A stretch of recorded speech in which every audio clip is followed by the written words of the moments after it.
নমস্কার বন্ধুরা, সুস্বাগতম। আবারও আমি তোমাদের জন্য একটা গেট রেডি উইথ মি নিয়ে চলে আসলাম।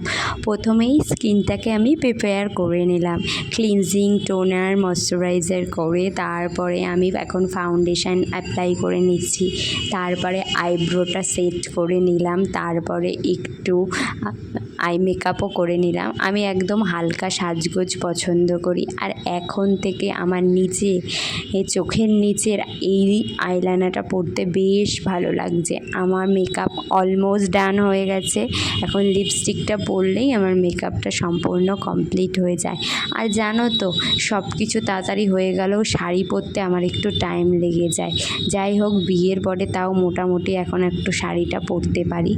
আর এইদিকে তোমাদের সঙ্গে কথা বলতে বলতে আমিও রেডি হয়ে গেছি। শাড়ি পরার ক্ষেত্রে কাউর না কাউর একটু হেল্পের প্রয়োজন হয়।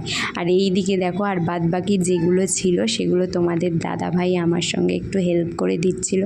আর আমি জানো তো, চুড়ি পরতে ভীষণই ভালোবাসি। আমাকে কেমন লাগছে অবশ্যই কমেন্ট করে জানিও। দেখা হচ্ছে পরের ভিডিওতে। Thanks for watching.